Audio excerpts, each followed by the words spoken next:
आपकी classes start हो गई है, ठीक है।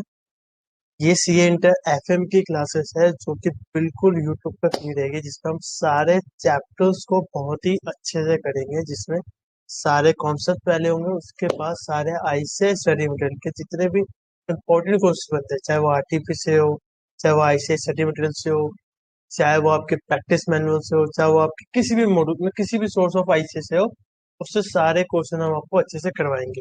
ओनली इंपॉर्टेंट क्वेश्चन, वो क्वेश्चन जो कि जिसके एग्जाम में आने के चांसेस बहुत ज्यादा है, ठीक है, वाले क्वेश्चन कराएंगे। सबसे पहले हम कॉन्सेप्ट कराएंगे।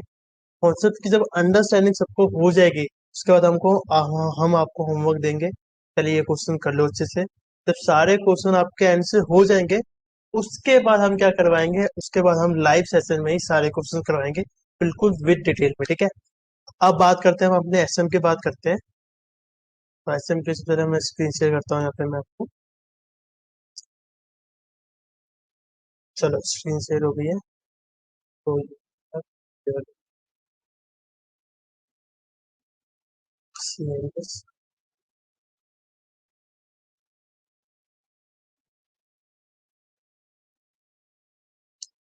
यहाँ पे आपको एफएमएसएम की लिस्ट देखनी होगी, ठीक है।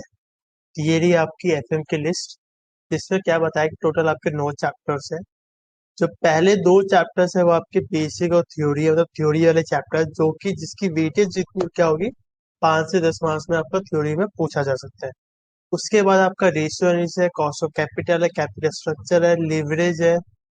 उसके बाद आपका इन्वेस्टमेंट डिसीजन है, डिविडेंड डिसीजन है, एंड वर्किंग कैपिटल है। अगर इन 2 चैप्टर की बात की जाए, डिविडेंड डिसीजन की और वर्किंग कैपिटल की, तो इनकी मिनिमम वेटेज होती है 15 से 20 मार्क्स, से आपके हर अटेम्प्ट में कंफर्म कंफर्म पूछते हैं।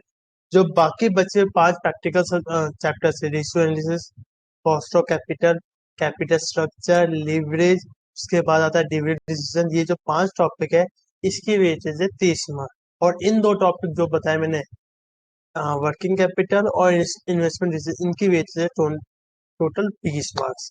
बाकी जो आपके थ्योरी मार्क्स है वो 10 मार्क्स, मतलब 50 से 60 मार्क्स का पेपर आता है। आप देखोगे 60 मार्क्स का पेपर आता है, जिसमें से आपको 10 मार्क्स का आप ऑप्शन में छोड़ते हो, 50 मार्क्स का आपको लिखना होता है, जिसमें से 35 मार्क्स आपको लिखना होता है, और 15 मार्क्स आपका एमसीक्यू में आता है, ठीक है। अब आप बोलोगे भैया अगर मेरा एफएम वीक है, और मेरा अगर एफएम वीक है तो मैं क्या करूँ। अगर आपका एफएम वीक है तो आप अपना एसएम को आपको स्ट्रॉन्ग करना पड़ेगा। आप कहोगे भैया मेरा एसएम वीक है, फिर अगर आपका एसएम वीक है तो आपको पूरा एफएम स्ट्रॉन्ग करना पड़ेगा। जनरली तो बच्चों का जनरली बच्चों का क्या होता है कि ये 2 चैप्टर जो होता है, इन्वेस्टमेंट डिसीजन और वर्किंग कैपिटल, ये थोड़ा वीक रहता है। तो इन 2 चैप्टर की जो वीडियो होगी, अलग से सेशन लिया जाएगा 4-4 घंटे का, इसका और इसका, जिसमें हम पहले कॉन्सेप्ट करवाएंगे, उसके बाद हम आपको क्या कराएंगे, क्वेश्चंस कराएंगे। इसमें जो बाकी के जो 5 chapter, ratio analysis, cost of capital, capital structure, leverage और डिविडेंड, इसका क्या करेंगे, पहले हम क्वेश्चन कॉन्सेप्ट कराएंगे अच्छे से। कॉन्सेप्ट करवाने के बाद फिर हम आपके क्वेश्चंस करवाएंगे, क्योंकि इनके कॉन्सेप्ट बहुत आसान होते हैं। आपको 2 से 3 घंटे में बहुत अच्छे से कॉन्सेप्ट करा देंगे। उसके बाद 8 से 10 घंटे लगा के आप सारे क्वेश्चन कर लेना। उसका फिर हम 3 से 4 घंटे का इसका लाइव सेशन लेंगे, और ये आपके 5 चैप्टर अच्छे से खत्म हो जाएंगे। बाकी ये 2 चैप्टर है, इन्वेस्टमेंट डिसीजन और वर्किंग कैपिटल, इसके 4-4 घंटे के लाइव सेशन होंगे, अलग सेपरेट सेशन होंगे, जहाँ पे हम बहुत अच्छे से ये 2 चैप्टर आपको अच्छे से खत्म करवा देंगे, ठीक है। एक सेकंड डाउट है,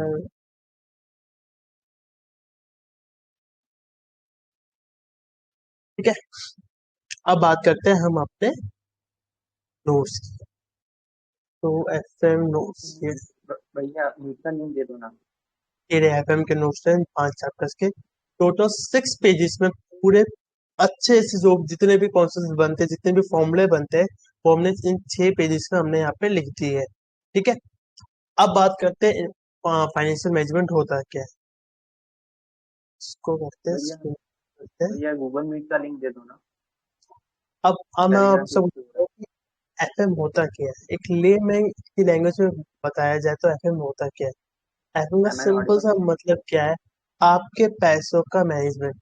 आपके पैसों का मैनेजमेंट ही फाइनेंशियल मैनेजमेंट कहलाता है। आवाज आ रही होगी सबको, एफएम एम है आई क्या, ऑडिबल। आपके पैसों का मैनेजमेंट ही फाइनेंशियल मैनेजमेंट कहा जाता है, एक सिंपल लैंग्वेज में। अब इसकी बुक किस लैंग्वेज क्या है वो आप खुद से पढ़ लेना। पर एक सिंपल लैंग्वेज में क्या बोला जाता है, भैया अगर आपको अपने पैसों का मैनेज करना आता है तो आप फाइनेंशियल मैनेजर हो गए, या आपको फाइनेंशियल मैनेजमेंट आता है। तो उसी तरह से जो पूरा एफएम का सिलेबस है वो किस पे डिपेंड करता है कि आपके जो पैसे हैं उसको किस तरह से मैनेज किया जाए, कहाँ से वो पैसे आएंगे, कहाँ से वो पैसे आएंगे, किस सोर्स से पैसे आएंगे, कहाँ पे इन्वेस्ट करना है, उसकी कॉस्ट क्या पड़ेगी, उस सब कुछ हम इस वाले सिलेबस में, इस एफएम के सिलेबस में पढ़ते हैं। तो एफएम का मतलब क्या होगा सिंपल लैंग्वेज में, कि एफएम का मतलब हो गया इन सिंपल लैंग्वेज में कि एक बार कैमरा से बोलूं। एफएम का सिंपल लैंग्वेज में क्या होगा, आपके पैसों का मैनेजमेंट, आपके पैसों का मैनेजमेंट। अब बात आती है कि पैसे आते कहाँ से आते हैं पैसे। सिंपल सी बात है, सिंपल सी बात है, सिंपल सी बात है। ये जो पैसे आते हैं या तो आपको जॉब के थ्रू आएंगे, नहीं तो बिजनेस के थ्रू आएंगे, नहीं तो जॉब के थ्रू आएंगे, नहीं तो बिजनेस के थ्रू आएंगे। तो पैसे आएंगे कहाँ से, या तो जॉब के थ्रू, नहीं तो बिजनेस के थ्रू। लेकिन आपको भी पता है कि अगर कोई इंसान नौकरी करता है तो कहीं ना कहीं वो पैसे बचा नहीं पाता है, क्योंकि ऑलरेडी उसके टीडीएस में आधी सैलरी तो उसका टीडीएस टीडीएस में कट जाता है, आधी सैलरी तो उसकी लाइफ इंश्योरेंस इंश्योरेंस में चला जाता है। तो यहाँ पूरा जो फोकस रहेगा एक बिजनेस के पॉइंट ऑफ व्यू से रहेगा कि अगर कोई कंपनी या कोई पर्सन अगर बिजनेस करता है तो वो अपने पैसों को कैसे मैनेज करेगा। देखिए, जॉब में तो आप किसी फैक्ट्री में जाएंगे, किसी कंपनी में जाएंगे, किसी सीए फर्म में जाएंगे, वहां पे आप जॉब करेंगे तो आपको सैलरी मिलेगी, तो वहां पे आपको पैसों का टेंशन नहीं है कि भाई सैलरी तो आ रही है। पर जो बिजनेस पर्सन है उसको क्या है, भैया आज पैसे हैं पर कल नहीं होंगे, तो कहाँ से आएंगे पैसे, किस तरह से पैसे आएंगे, कैसे उसको मैनेज करना है। अच्छा ये पैसे आ तो गए, अगर लोन के थ्रू आ गए तो कितना इंटरेस्ट देना पड़ेगा, ये सब। हर्ष कुछ बोल रहा है, हर्ष आवाज भाई कह रहा है, आवाज आ रहा है। हाँ। हेलो। एक हेलो। सेकंड। हाँ, हेलो। हेलो, हाँ। हाँ, मैं बोल रहा था मीट का लिंक दे दो, टेलीग्राम के ऊपर इशू हो रहा है। इशू आ रहा है। गूगल का लिंक दे गूगल में केवल टेलीग्राम रिकॉर्डिंग नहीं हो पाती। दो, मीट का भी रिकॉर्डिंग हो जाएगा।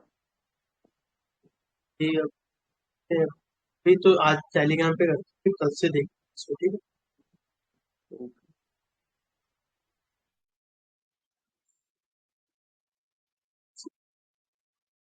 इसको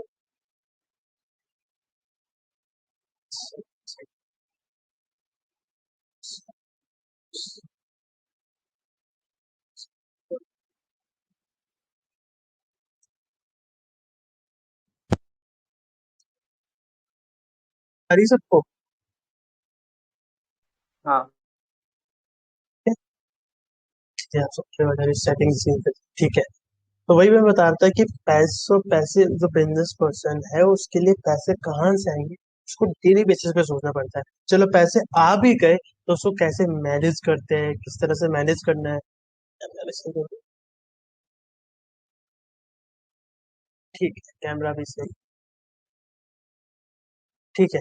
तो पैसे कहाँ से आएंगे, किस तरह से आएंगे, ये कहीं ना कहीं हम पूरे फाइनेंशियल मैनेजमेंट में पढ़ते हैं, ठीक है। अब पैसे कहाँ से आएंगे, सबसे इंपॉर्टेंट चीज है कि बिजनेस पर्सन को पता चल कि भाई ये पैसे यहाँ से आएंगे, कि ये हमारी कॉस्ट पड़ेगी। तो बिजनेस के लिए बिजनेस कहाँ से पैसा लाता है, मेनली वो पैसा लाता है सेल करके, या तो सेल ऑफ गुड्स करके, या तो सेल ऑफ सर्विस करके। या तो सर्विस करे की सेल्स करेगा, नहीं तो अपने गुड्स की सेल करेगा। अगर वो सेल्स की सर्विस करेगा, नहीं तो सर्विस की सेल करेगा, नहीं तो गुड्स की सेल्स करेगा। जैसे जैसे बोट की कंपनी तो वो क्या करती है, वो अपने हेडसेट जो मैंने हेडसेट लगाया वो बेचती है। उसी तरह से कोई सर्विस कंपनी है जो जैसे क्लियर टैक्स है, वो क्या करती है, वो इनकम टैक्स रिटर्न फाइल करती है, तो वो आपको सर्विस देती है इनकम टैक्स से रिलेटेड। जो बोर्ड कंपनी है वो आपकी हेड से रिलेटेड, हेडसेट जो होते हैं, जो ये स्पीकर्स होते हैं जो इसे हम कहते हैं, उसकी सर्विस उसकी गुड्स की सेल्स करती है। तो मेनली क्या है, सेल्स के थ्रू उनके पास पैसा आता है। और उसको सेल्स, अगर आपको सेल्स करनी है तो उसके लिए भी तो पैसा चाहिए ना। तो बेसिकली सब कुछ पूरा स्ट्रक्चर क्या है, पैसों का लेन देन। आपको पता है कि जो पैसे वो आज की लाइफ में बहुत बहुत बहुत इंपॉर्टेंट बात बात रखते हैं।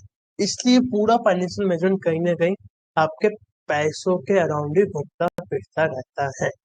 ठीक है, तो मेनली बिजनेस पैसा कहाँ से लाती है? सेल्स करती है। जितना अच्छा सेल करेगी, जितना अच्छा प्रॉफिट कमाएगी, उतना अच्छा उनको फंड मिलेगा। ये आप सबको पता है। अब बोर्ड की कंपनी जैसे अभी जैसे हाँ, जोमेटो अभी 1 साल पहले वो लेके आई थी क्या, अपना आईपीओ लेके आई थी। तो लोगों ने देखा यार जोमेटो प्रॉफिट में है या लॉस में है, इन्वेस्टमेंट करनी चाहिए नहीं करनी चाहिए। उस बेसिस पे वो क्या करती है, जो पब्लिक है वो आईपीओ में पैसे लगाती है। ये आप सबको पता है। और वो किस बेसिस पे लगाती है? वो ये देखती है कि कंपनी की ग्रोथ क्या है, कंपनी कितना सेल करी, कितना प्रॉफिट कमा रही है। तो जल्दी हम क्या पढ़ते हैं पूरे एफए में, पैसा कहाँ से आ रहा है, कैसे जाएगा, उसकी कॉस्ट क्या है, लोन कैसे आएगा, कितने परसेंट लोन देंगे। ये कहीं ना कहीं हम बात करते हैं अपने पूरे फाइनेंशियल मैनेजमेंट। अब बात करते हैं इसके कॉन्सेप्ट की।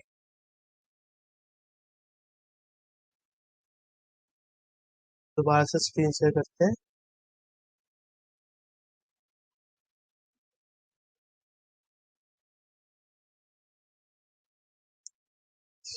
हाँ, अब बात करते हैं कि सेल्स सेल्स की बात करते हैं। सबको पता है कि सेल्स का मतलब क्या होता है, कि आप तो कोई चीज आप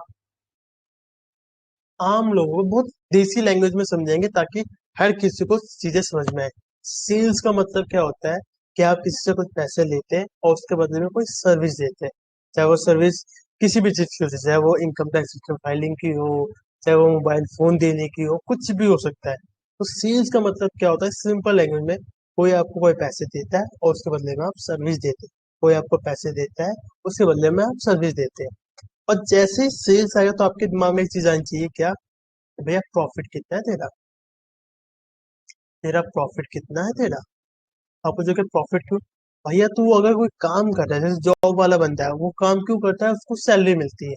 उसी तरह से अगर तू सेल्स करेगा तो तुझे क्या मिलेगा, प्रॉफिट मिलेगा।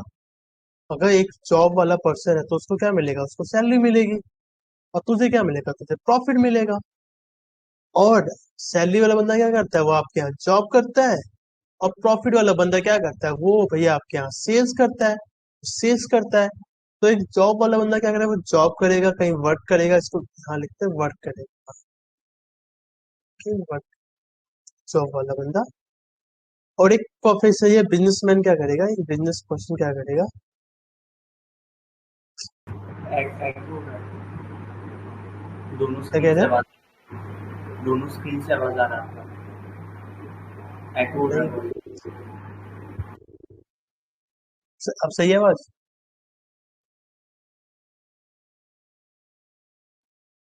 लैपटॉप के अंदर वो जो स्क्रीन स्क्रीन के अंदर भी आपने आपको टैब शो करना है, विंडोज की से ऐड करो, वरना दोनों से आवाज आ रहा है,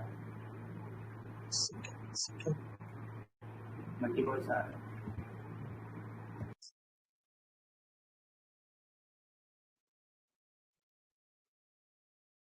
ठीक है,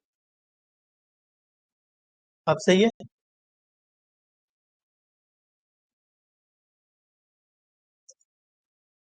बस, ठीक है। ये हो गया बिजनेस पर्सन और ये हो गया आपका जॉब।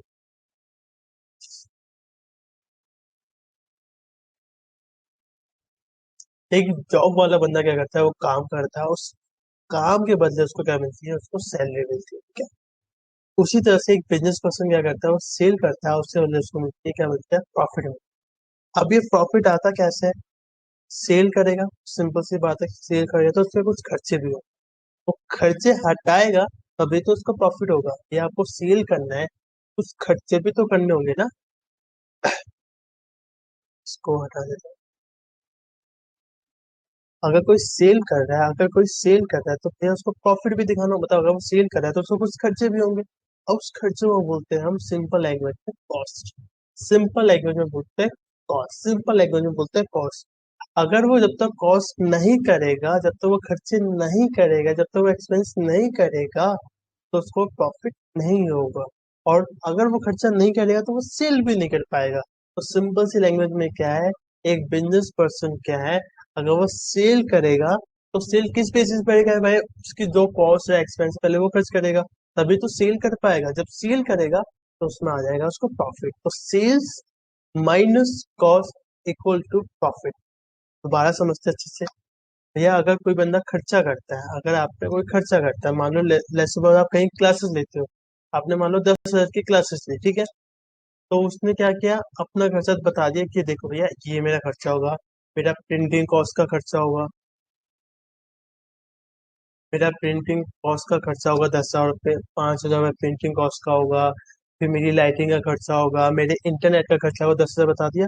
फिर उसने बताया कि भैया अब मैं हर बच्चे से कितना प्रॉफिट कमा सकता हूँ, तो उसने सोचा मार्केट में हर टीचर 15,000 या 20,000 रुपये का प्रॉफिट कमाता है बच्चे से। मैंने सोचा चलो यार 4,000 रुपये का ही कमाते हैं पर बच्चे से, ज्यादा नहीं करते, उसको लिखते 4,000। ठीक है। अब जब दोनों को ऐड कर देंगे तो अब बनेगी हमारी सेल्स, हमारी बनेगी सेल्स। तो सेल्स का मतलब क्या होगा, एक सिंपल है में जितना आप खर्चा करोगे जिसमें उसमें आप प्रॉफिट ऐड कर दो तो आपका आ जाएगा सेल। ठीक है।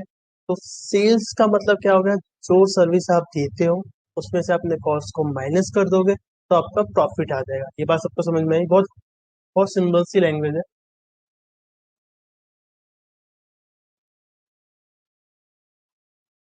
ठीक है, अब मैंने इसको की पढ़ाई कर,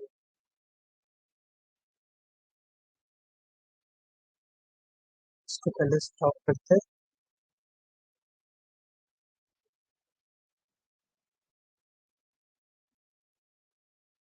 ठीक है।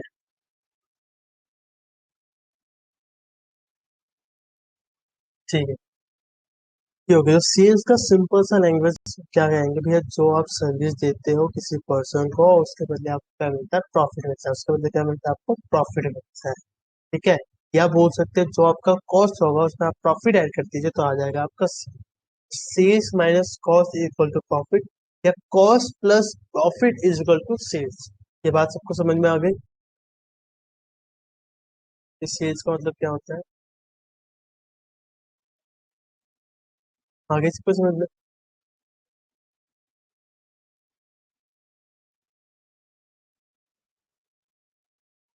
ठीक है, अब अच्छे से डिटेल में समझते हैं। अब समझते हैं हम अपनी इनकम स्टेटमेंट, जो कि बहुत बहुत बहुत इंपॉर्टेंट है आपके एग्जाम्स के पॉइंट ऑफ। यहाँ लिखते हैं पर्पस, इसको लिखते हैं हम तो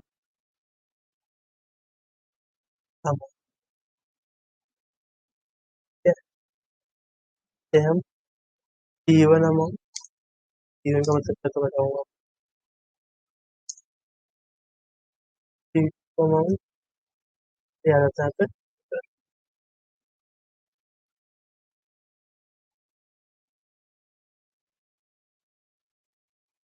सबको समझ में आया। अब सबसे पहले समझते हैं कि इनकम स्टेटमेंट क्या। देखिए मैंने आपको बताया कि एक बिजनेस पर्सन है या एक बिजनेस है, वो क्या करेगी, सेल्स करेगी। जैसे सेल्स करेगी तो अपने सारे खर्चे हटाएगी, तभी तो प्रॉफिट कमा पाएगी। और जब प्रॉफिट कमाएगी तो उसको अपना इनकम स्टेटमेंट बनाना पड़ेगा। क्यों, उसे दिखाना पड़ेगा इन्वेस्टर्स को, देखो भैया हमारा ये प्रॉफिट है, हमारे ये खर्चे, हमें उस बेसिस पे फंड दो। तो इनकम स्टेटमेंट का सिंपल सा लैंग्वेज का मतलब क्या हो गया, वो स्टेटमेंट जो आपकी इनकम को शो करे कि कहाँ से पैसा आ रहा है, कितनी सेल्स हो रही है, कितना खर्चा हो रहा है, कहीं ना कहीं वो चीजें आपको बताता है। तो सेल्स होगा, सेल्स में से आप पहले माइनस करते हैं वेरिएबल कॉस्ट। अब क्या होता है वेरिएबल कॉस्ट, मैं आपको जरूर बताऊंगा और टच।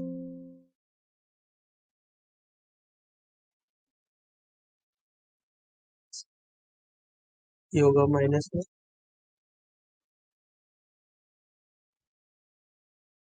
तो इसमें ठीक है।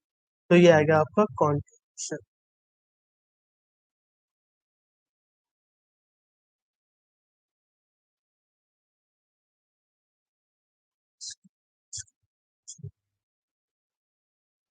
फिर यहाँ पे आप माइनस करोगे, क्या माइनस करोगे, यहाँ माइनस करोगे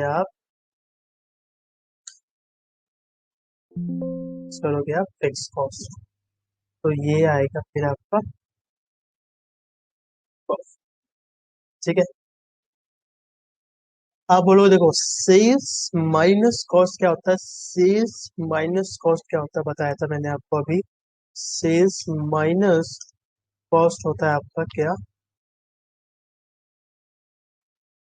प्रॉफिट। क्या होता है सेल्स माइनस कॉस्ट, क्या होता है प्रॉफिट। सेल्स माइनस कॉस्ट क्या होता है प्रॉफिट।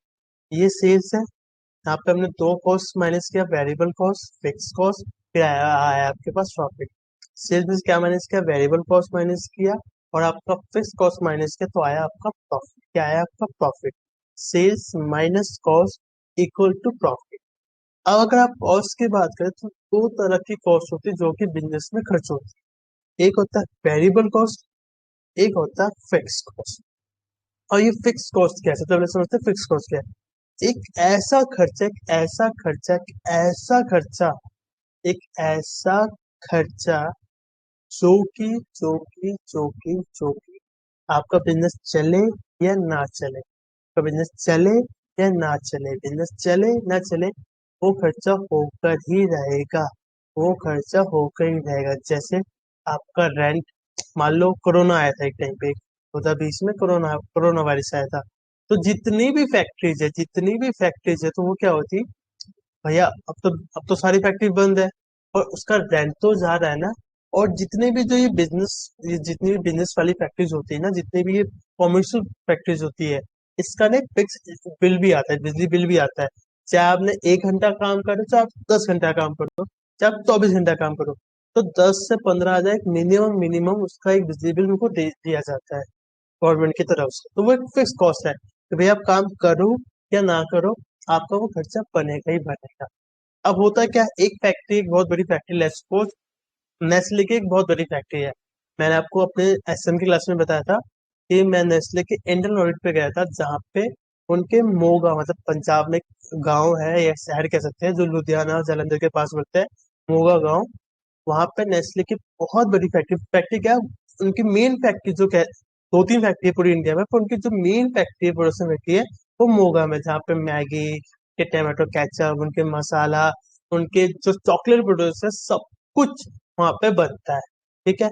आप वहां पे इतनी बड़ी फैक्ट्री चला रहे हैं तो सिंपल सी बात है, वहां पे बिजली बिल भी लगेगा। तो उनका एक फिक्स अमाउंट होता है, मैंने देखा था हर महीने उनका जो अमाउंट आता है बिजली बिल, वो एक फिक्स होता है, कि फिक्स होता है। उसके बाद वो फिर इलेक्ट्रिसिटी बिल लगता है, अच्छा ये 10 हजार या 1 या 1.5 लाख रुपए फिक्स है। उसके अलावा उनका जितना भी बिजली बिल उठता है, उस हिसाब से वो गवर्नमेंट, पंजाब गवर्नमेंट को पे करती है। तो वो एक फिक्स कॉस्ट है भाई, कुछ हो ना हो, आपको 10 हजार रुपये या 1 लाख रुपए आपका खर्च लगेगा। अब वो जो पूरा 1 लाख है ना, अब ये डिसाइड नहीं कर कि इस प्रोडक्ट पे लगेगा या इस वाले प्रोडक्ट पे लगेगा। मतलब नेस्ले दो, मान लो नेस्ले की दो मेन प्रोडक्ट है, एक मैगी बनाती है, एक चॉकलेट बनाती है या केचप बनाती है, हम कोई भी एक दो एग्जांपल लेते हैं। अब उनको पता ही भैया 1 लाख खर्चा तो बन रहा है। अब ये 1 लाख खर्चा हम ना इसको दिखा सकते हैं, ना मैगी वाले को दिखा सकते हैं, ना हम अपने अपने चॉकलेट वाले को दिखा सकते हैं, क्योंकि तो फिक्स है। अगर किसी महीने का मैगी नहीं बनती है, चॉकलेट नहीं बनती है, तो 1 लाख का खर्चा तो होना ही होना है, वो तो फिक्स है। लेकिन जो वेरिएबल कॉस्ट है, जो वेरिएबल कॉस्ट है, वो डिपेंड करता है आप कितनी सेल्स करते हैं। मतलब अगर 10 हजार यूनिट हम बेचते हैं, यहाँ पे मैं लिख भी देता हूँ कि अगर मैं 10 हजार यूनिट बेचता हूँ, अगर मैं यहाँ पे 1000 यूनिट लिख देता हूँ आसान के लिए, अगर मैं 1000 यूनिट बेचता हूँ, और सी, अगर मैं 1000 यूनिट बेचता हूँ, तो मेरा वेरिएबल कॉस्ट होगा हर यूनिट पे 5 रुपए खर्च होंगे। वेरिएबल कॉस्ट मान लो हर यूनिट पे हमारे 5 5 रुपए खर्च होंगे, तो 1000 मल्टीप्लाई बाई 5, 5000। अगर ये हजार के बदले 2000 हो जाता, अगर ये 1000 यूनिट के बदले 2000 हो जाता, तो ये हो जाता 10 हजार रुपए। तो मतलब वेरिएबल कॉस्ट इस पे डिपेंड करता है, जितनी यूनिट सेल्स करोगे, जितनी यूनिट सेल्स करोगे या प्रोडक्शन करोगे, उस हिसाब से वेरिएबल कॉस्ट लगेगा। देखिए फिक्स कॉस्ट क्या होता है, चाहे आप 1 यूनिट या 1 यूनिट बनाओ, चाहे 2 यूनिट बनाओ, चाहे 1 लाख यूनिट बनाओ, चाहे 100 लाख यूनिट बनाओ, आपका एक फिक्स कॉस्ट है जो कि आपको देना ही पड़ता है। इसलिए ये फिक्स कॉस्ट ना प्रोडक्शन 1 में आएगा, P1 का मतलब प्रोडक्शन 1, ना P2 में आएगा, तो ये फिक्स है। ये किसी भी प्रोडक्शन के डिपार्टमेंट को नहीं जाएगा भैया ये 10 हजार है, ये तो आपको पे करना ही करना है। पर जो वेरिएबल कॉस्ट है वो डिपेंड करता है कि आप कितनी सेल्स करते हैं। अगर मान लो P2 में मान लो 2000 यूनिट सेल्स हो रही है, 2000 यूनिट सेल्स हो रही है, और पर यूनिट पे हम 10 रुपए चार्ज करते हैं। अगर पर यूनिट पे हम 10,000 रुपए चार्ज करते हैं तो लगेगा 10,000 रुपए। मतलब वेरिएबल कॉस्ट क्या है? Variable cost depend on the कितना आप सेल करते हैं, कितना आप सेल करते हैं, कितना आप सेल करते हैं। और फिक्स कॉस्ट का क्या होता है? भैया सेल चाहे 1 रुपए की हो, चाहे 10,000 की हो, चाहे 10 करोड़ की हो, ये फिक्स कॉस्ट तो आपको देना ही देना पड़ता है। ये तो फिक्स अमाउंट है भैया, ये तो देना ही देना पड़ता है। उसके अलावा जो खर्चा बन जाए वो आप इसमें ऐड कर देना।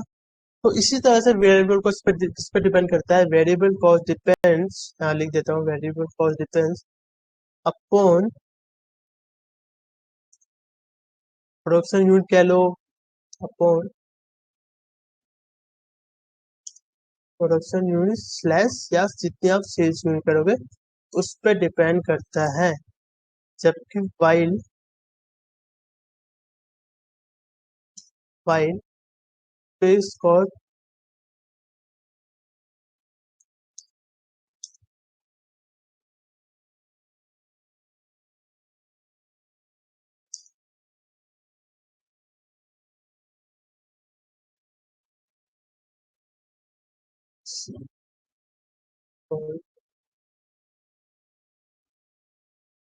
है, तो जो फिक्स कॉस्ट होता है, जो फिक्स कॉस्ट होता है वो आपकी सेल्स पे डिपेंड नहीं करता। वेरिएबल कॉस्ट आपके सेल्स या प्रोडक्शन यूनिट पे डिपेंड करता है। जितनी ज्यादा सेल्स उतना ज्यादा वेरिएबल कॉस्ट, जितनी कम सेल्स उतना कम वेरिएबल कॉस्ट। और फिक्स कॉस्ट क्या है भैया? फिक्स है। तो जब भी अगर किसी में दो यूनिट है, P1 और P2 है, तो फिक्स कॉस्ट को हम अलग से लिखेंगे, टोटल के अमाउंट कॉलम में लिखेंगे, और वेरिएबल कॉस्ट हम उस P1 के और P2 के कॉलम में लिखेंगे। अगर सिर्फ एक P1 है, अगर मान लो ये P2 नहीं होता, अगर ये नहीं होता तो ये 10,000 रुपए चाहे तो आप यहाँ पे लिख दो, चाहे टोटल में लिख दो, बात एक ही है, क्योंकि एक ही प्रोडक्शन है, तो ये पूरा फिक्स कॉस्ट तो इसी का हो गया। लेकिन आप लोग भैया फिर ऐसा लिखा क्यों जाता है? अगर किसी कंपनी के पास P1 ही है, बस मान लो P2 है ही नहीं, तो वो ऐसा क्यों करते हैं? वो इसलिए करते हैं, वो अपने इन्वेस्टर्स को दिखा सके भैया हमारा वेरिएबल कॉस्ट इतना है, हमारा फिक्स कॉस्ट इतना है। तो उस बेसिस पे उनको कहीं ना कहीं फंड मिलता है। ये बात यहाँ पर सबको समझ में आ गई जितने लोगों की लाइव है? ठीक है, ठीक है, जितने लोग भी लाइव में बताते रहे कितना आ रहा है, कितना समझ में आया, ठीक है। तो सेल्स वेरिएबल कॉस्ट इस पर डिपेंड करता है, वेरिएबल कॉस्ट डिपेंड करता है कितनी आप सेल्स करते हैं, कितना आप प्रोडक्शन करते हैं। और फिक्स कॉस्ट का डिपेंड करता है, वो किसी भी चीज पे डिपेंड नहीं करता, चाहे आपकी 1 रुपए की सेल्स हो, चाहे 10 रुपए की सेल्स हो, आपका वो कॉस्ट लगना ही लगना है, ठीक है। अब बात करते हैं, अगर मान लो यहाँ पे सेल्स होती है 10,000, 1 लाख रुपए, तो यहाँ पे सेल्स होती है 2 लाख रुपए, तो टोटल कितना हो जाएगा? टोटल हो जाएगा आपका टोटल हो जाएगा आपका ऑल टैक्स के एक सेकेंड, यहाँ पे एक जीरो लगा देते हैं, 250 लगा।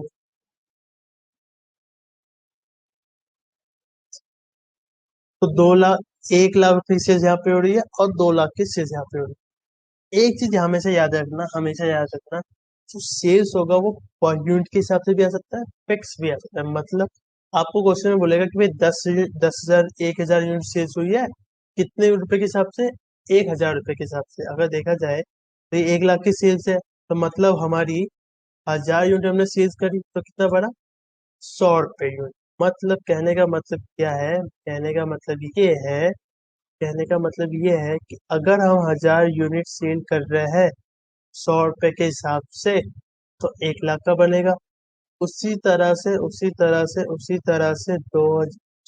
2,000 को मल्टीप्लाई बाय कर दो 100 से, तो 2 लाख बन जाएगा। इतना याद रखना, सेल्स डिपेंड्स अपॉन कितना यूनिट आप बेचते हो। सेल्स पे किस पे डिपेंड करता है, कितना आप, कितना सेल्स पे डिपेंड किस पे होता है, सेल्स, कितना आप, कितना आप सेल्स करते हो। सेल्स मतलब कितना आप यूनिट सेल्स सेल्स करते हो, ये याद रखना। सेल्स का मतलब क्या हो गया कि सेल्स कैसा आएगा, आप कितने यूनिट सेल्स करते हो उसको per unit cost, per unit sales से मल्टीप्लाई कर देंगे। कैसे करेंगे मल्टीप्लाई, सेल्स कैसा आएगा, सेल्स आएगा आपका, sales per unit multiply by sales, ये चीज आपको याद रखनी है। ठीक है,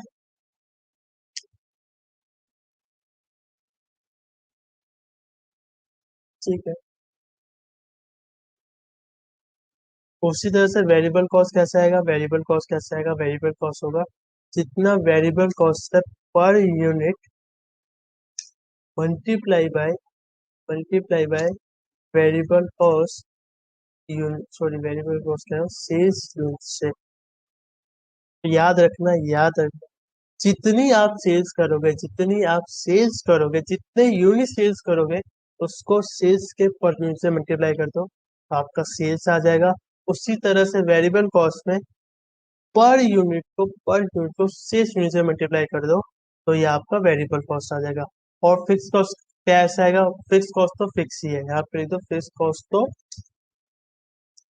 फिक्स कॉस्ट तो फिक्स, फिक्स कॉस्ट तो फिक्स ही है। ये कुछ भी हो जाए, कुछ भी हो जाए तो फिक्स ही है भैया, चाहे 1 रुपए की सेल्स हो चाहे 2 रुपए की सेल्स हो, ये तो फिक्स ही है। अब में से बहुत लोगों को बोलोगे भैया, भैया भैया भैया आप ऐसा क्यों करवा रहे हो, आप ना इतना डिटेल में क्यों जा रहे हो, बहुत लोग ऐसे बोलेंगे। अगर आपको ये इनकम स्टेटमेंट समझ में आ जाएंगे, ट्रस्ट में आपके जो 5 चैप्टर है, चैप्टर नंबर 3, 4, 5, 6, 8, वो बहुत से समझ में आ जाएगा, क्योंकि बहुत लोगों को ना ये रट रट गया है पर समझ में नहीं आता कि होता कैसे है। ठीक है, इसलिए बहुत डिटेल में करा रहा हूँ। ये समझ में आ जाएगा तो फिर जो उसके बचे हुए फॉर्मूले ना वो फटाफट से हो जाएंगे, इसलिए करा रहा हूँ। सेल्स क्या करता है, सेल्स कैसे आएगी, बहुत सिंपल सी बात है, जितना आपका पर यूनिट है सेल्स उसको मल्टीप्लाई कर दो सेल्स यूनिट से। वेरिएबल कॉस्ट कैसे आएगा, वेरिएबल कॉस्ट आएगा जितना आपका वेरिएबल कॉस्ट पर यूनिट है मल्टीप्लाई कर दो सेल्स यूनिट से, ठीक है, या प्रोडक्शन यूनिट से। फिक्स कॉस्ट तो भैया फिक्स ही है, ये तो आपका फिक्स ही रहेगा। अब अब बात करते हैं कंट्रीब्यूशन की। ये वर्ड कंट्रीब्यूशन का मतलब क्या है, देखो प्रॉफिट का मतलब तो समझा दिया कि सेल्स जितना करोगे उसमें से कॉस्ट माइनस कर दो, प्रॉफिट आ गया। प्रॉफिट को ली लैंग्वेज में बोलूं तो प्रॉफिट का मतलब हो गया आपकी अर्निंग्स, या बोले तो आपके इनकम्स, आपके इनकम्स, या तो अर्निंग बोल लो या तो इनकम बोल लो, ये तो सबको समझ में आ गया। सेल्स का मतलब तो सबको पता है भैया, जो चीज हम बना रहे हैं वो मार्केट में बेच रहे हैं उसको सेल्स बोलते हैं। ठीक है, वेरिएबल कॉस्ट का मतलब क्या हो गया, वेरिएबल कॉस्ट का मतलब ये हो गया वो खर्चे जो हमें सेल्स के लिए करने पड़ते हैं, वो खर्चे जो हमें सेल्स के लिए करने पड़ते हैं, जो सेल्स के लिए करने पड़ते हैं, जो सेल्स के लिए करने पड़ते हैं। तो वेरिएबल कॉस्ट का मतलब क्या हो गया, वो खर्चे जो हमें, जो हमें सेल्स में करने होते हैं,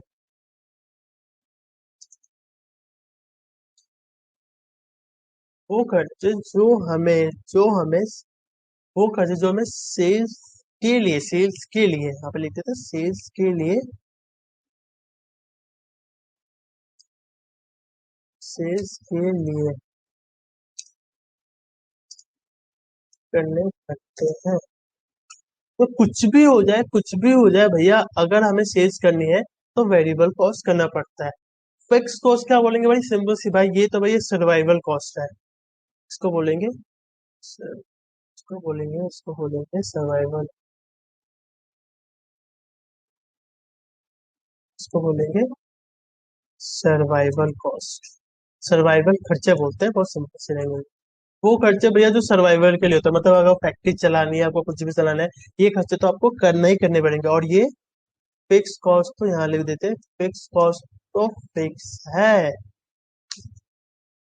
कुछ भी हो जाए वो यही रहेगा। और वेरिएबल कॉस्ट कैसे आता है? वेरिएबल कॉस्ट होता है variable cost per unit multiply by sales unit. Sales कैसा आएगा? Sales per unit multiply by sales unit. और फिक्स कॉस्ट हमेशा आपको टोटल में गिवन होगा, टोटल में गिवन गिवन होगा, पर यूनिट में कभी भी नहीं होगा, याद रखना, पर यूनिट में कभी भी नहीं होगा। तो सेल्स का मतलब क्या होता है? वो खर्चे, सेल्स का मतलब वो जो हम सर्विस देते हैं मार्केट को अपने कस्टमर्स को। वेरिएबल कॉस्ट वो हो गया जो वो खर्चे जो हमें सेल्स के लिए करने पड़ते हैं। और फिक्स कॉस्ट क्या क्या? वो सर्वाइवल खर्चे। और फिक्स कॉस्ट तो फिक्स है। ये यहाँ तक सबको समझ में आ गया। अब प्रॉफिट का मतलब तो मैंने आपको बता दिया, मतलब आपकी अर्निंग्स। ठीक है, बात आ गई समझ में। अब बात करते हैं कॉन्ट्रीब्यूशन। ये बहुत लोगों को नहीं पता, बस रट लिया है, लेकिन यहाँ पे आपको समझाऊंगा कॉन्ट्रीब्यूशन क्या है। लेट्स सपोज मैंने आपको नेस्ले का एग्जांपल दिया, तो नेस्ले की दो प्रोडक्शन यूनिट है, एक मैगी की और एक आपकी केचप लगा लो, एक आपकी चॉकलेट की लगा लो, तो है। अब अगर जानना है नेस्ले को कि भैया मुझे सबसे ज्यादा प्रॉफिट किस में हो रहा है या सबसे ज्यादा क्वांटिटी कौन कर रहा है, अब ये क्वांटिटी का मतलब सिंपल से समझा देते हैं। ये यहाँ पे हमने माइनस किया तो 95,000 आ गया। ठीक है,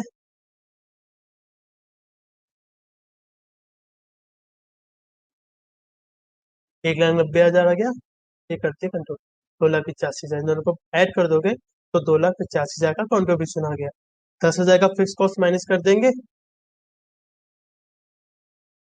तो 2,75,000 का मैगी का या नेस्ले का 2,75,000 का प्रॉफिट आ गया।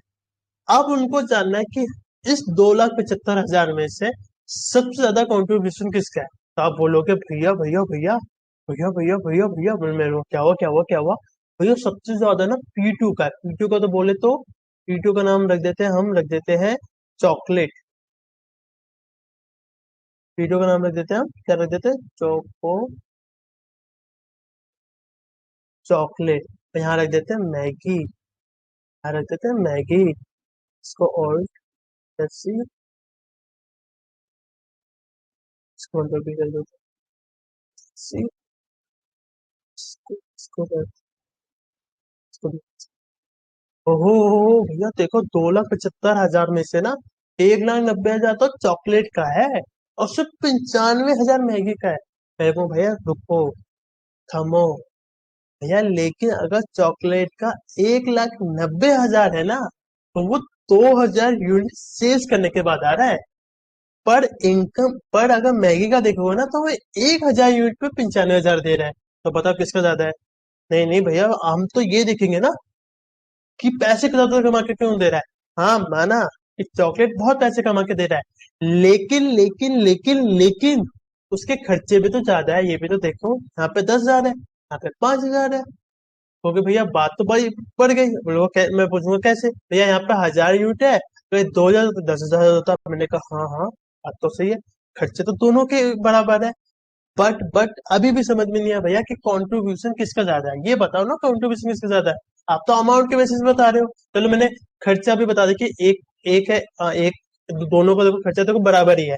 अगर यहाँ पे दो, अगर मैं इसको 2,000 से मल्टीप्लाई कर दूं, अगर मैं 2,000 से मल्टीप्लाई कर दूं तो बात तो वही पड़ जाएगी, बात तो वही पड़ जाएगी। चलो खर्चा वाला पॉइंट भी आपका नेगलेक्ट हो गया। अब बताओ ना कि सबसे ज्यादा कंट्रीब्यूशन कौन कर रहा है। ये बताओ ना सबसे ज्यादा कंट्रीब्यूशन कौन कर रहा है। 2,75,000 में से मैगी से ज्यादा प्रॉफिट कमा के दे रही है या चॉकलेट कमा के दे रही है? तो सिंपल सा क्या करते हैं, सिंपल सा क्या करते हैं, यहाँ लिखते हैं contribution per unit. Per unit तो कैसे आएगा? 95,000 डिवाइड बाय 1,000, ये आएगा 1,90,000 डिवाइडेड बाय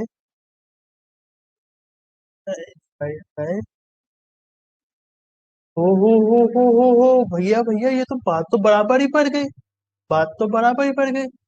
अगर अगर ये 2,000 यूनिट होता, अगर ये 2,000 यूनिट होता, अगर इसको 2,000 यूनिट कर दे, इसको 2,000 यूनिट कर दे, ओ माय गॉड भैया, दोनों का कंट्रीब्यूशन एक ही है। अगर अगर मैगी को, अगर हमने मैगी 2,000 यूनिट सेल करी होती तो बात तो बराबर बढ़ जाती। तो मैंने कहा हाँ बात तो बराबर पड़ रही है। तो फिर भैया क्या करे क्या करे क्या करे क्या करे क्या करे क्या करे। तो याद रखना कंट्रीब्यूशन का मतलब क्या होता है एक सिंपल लैंग्वेज में, कि कितना प्रॉफिट, जो हमने प्रॉफिट अर्न किया उसमें से किस प्रोडक्ट ने हमें सबसे ज्यादा कंट्रीब्यूट किया। कंट्रीब्यूशन का मतलब क्या होता है, किस प्रोडक्शन ने किस प्रोडक्ट ने हमें सबसे ज्यादा कंट्रीब्यूट किया, इसलिए इसे बोला जाता है कंट्रीब्यूशन। इसे बोला जाता है कंट्रीब्यूशन। क्या बोला जाता है, कंट्रीब्यूशन। क्या बोला जाता है, कंट्रीब्यूशन। क्या बोला जाता है, इसको बोला जाता है, इसको बोला जाता है कंट्रीब्यूशन। क्या बोला जाता है इसको, कंट्रीब्यूशन। मतलब कि P1 कितना कंट्रीब्यूट कर रहा है किसमें, प्रॉफिट में, और P2 कितना कंट्रीब्यूट करा हमारे इस प्रॉफिट में। कंट्रीब्यूशन का मतलब क्या हो गया, कंट्रीब्यूशन का मतलब क्या हो गया,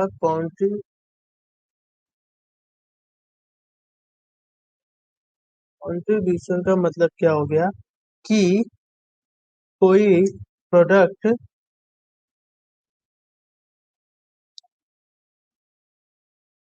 कोई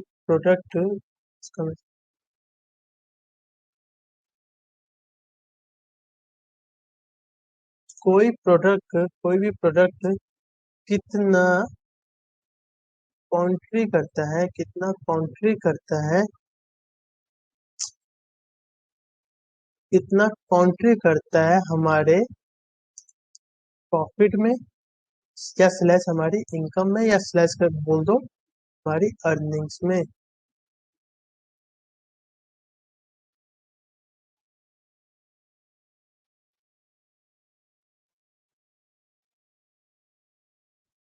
हमारे भी earnings में।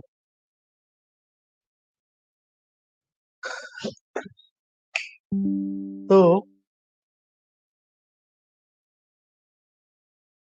तो कंट्रीब्यूशन मतलब क्या होगा कि कोई प्रोडक्ट कितना कंट्रीब्यूट कर रहा है हमारे प्रॉफिट में, हमारे इनकम में, हमारी अर्निंग में। एक बहुत सिंपल सी लैंग्वेज समझाता हूँ। जब आप 4-5 दोस्त पार्टी करने जाते हो तो क्या बोलते हो, या देखो 10,000 का बिल बना, इस सबने कहा 10,000 का बिल बना, तो जिसकी जेब में जितना जितना क्वांटिटी होता है वो देता है। तो कोई बोलेगा मैं 5,000 दे सकता हूँ, कोई बोलेगा मैं 100 रुपये दे सकता हूँ, कोई बोलेगा 1,000 रुपये।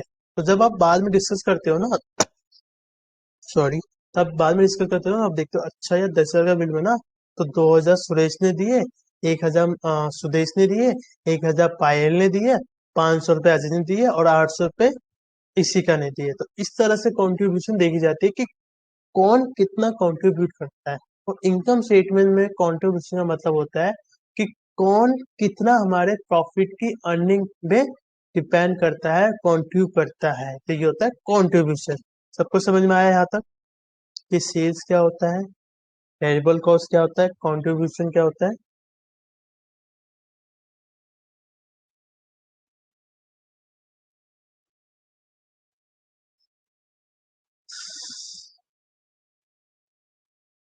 अच्छा अच्छा ठीक है, तो कंट्रीब्यूशन सबको समझ में आ गया, सबको समझ में आ गया। ठीक है। आ, सबको समझ में आ रहा है अभी तक कि कितना हो रहा है कितना नहीं हो रहा है। सबको समझ में आ गया सेल्स क्या होता है, वेरिएबल कॉस्ट क्या होता है, कंट्रीब्यूशन क्या होता है, फिक्स कॉस्ट क्या होता है, प्रॉफिट क्या होता है। सबको समझ में आ गया। विनीत, लव, अमित, लवीना, इशिका, आरुषि, तो थोड़ा थोड़ा समझ में आ रहा है। हाँ, इसी का आपका भी नाम लिया है मैंने।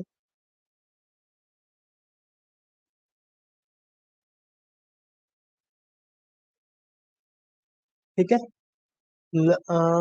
लवीना, अमित, वो टाइम से तो तुम बता सकते हो आ रहा है कि नहीं समझ में, आ रहा है समझ में, आ रहा है तो हाँ ये सारे आ रहे हैं ना। ठीक है ठीक है, चलो। तो यहाँ तक समझ में आया कि सेल्स क्या है, वेरिएबल कॉस्ट क्या है, कंट्रीब्यूशन क्या है, फिक्स कॉस्ट क्या है, प्रॉफिट क्या है। यहाँ तक सबको समझ में आया। तो आगे बढ़ते हैं। तो क्या लिखा था यहाँ पे हमने, अब चलते हम आगे बढ़ते हैं। ठीक है, अब बढ़ते हैं हम आगे। तो सबको समझ में आया कि सेल्स क्या होती है, ये इसको कॉपी कर लेते हैं, इसी एग्जांपल से समझेंगे। कंट्रोल सी, और ठीक है।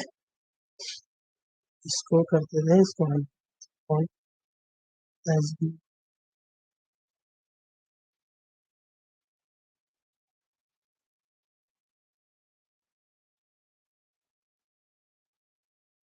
ठीक है, सबको समझ में आ गया। चलो, अब बढ़ते हैं, हम आगे बढ़ते हैं। ठीक है, आप सबने प्रॉफिट कमा लिया, यहाँ पे फिक्स को तो देखो ये हो गई। अब जो आपके पेपर में जनरली क्या होगा, आपके पेपर में क्या होगा कि P1 P2 नहीं होगा, सिर्फ एक सिंगल स्टेटमेंट होगी। पर हाँ, जब आप कॉस्ट करते हो ना, जब आप कॉस्ट करोगे तो वहाँ पे P1 भी होगा, P2 भी होगा, P3 भी होगा, जैसे मार्जिन कॉस्टिंग में या स्टैंडर्ड कॉस्टिंग। जब ये इनकम स्टेटमेंट बनाते हो, जब ये आप इनकम स्टेटमेंट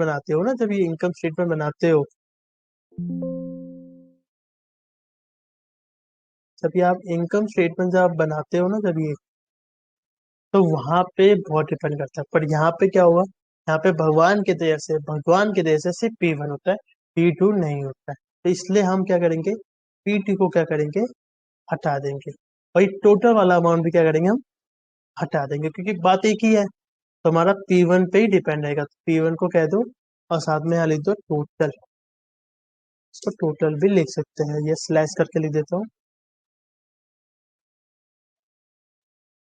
स्लैश करके टोटल लिख देता हूँ। ठीक है, तो P1 कह लो, या एक ही हम P1 में हटा देते हैं इसको, सिर्फ ना P1 दे देते, ठीक है, समझने के लिए।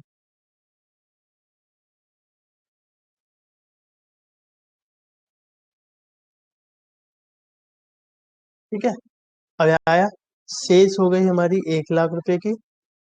ठीक है, 5,000 का वेरिएबल कॉस्ट हो गया, कंट्रीब्यूशन 95,000 हो गया। अब फिक्स कॉस्ट कैसे होगा, फिक्स कॉस्ट आएगा आपका, कैसे आएगा, फिक्स कॉस्ट लिख देते हैं, फिक्स को तो फिक्स होता है बताया था, तो 10,000 लिख देते हैं। तो 95,000 माइनस और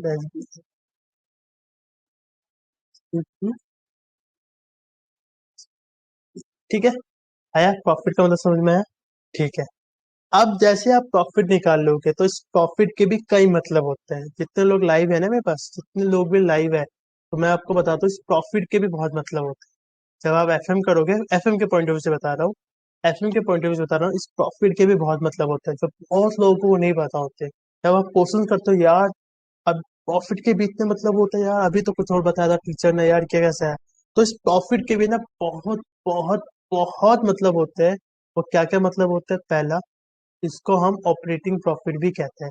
क्या कहते हैं, इस प्रॉफिट को हम क्या कहते हैं, यहाँ लिख देता हूँ मैं, यहाँ पे प्रॉफिट के अलग अलग नाम यहाँ पे क्या होते हैं, कि क्या होता है ये, इस प्रॉफिट के भी अलग अलग नाम होते हैं। पहला क्या होता है, ऑपरेटिंग प्रॉफिट। क्या होता है, इसे कहते हैं ओपी।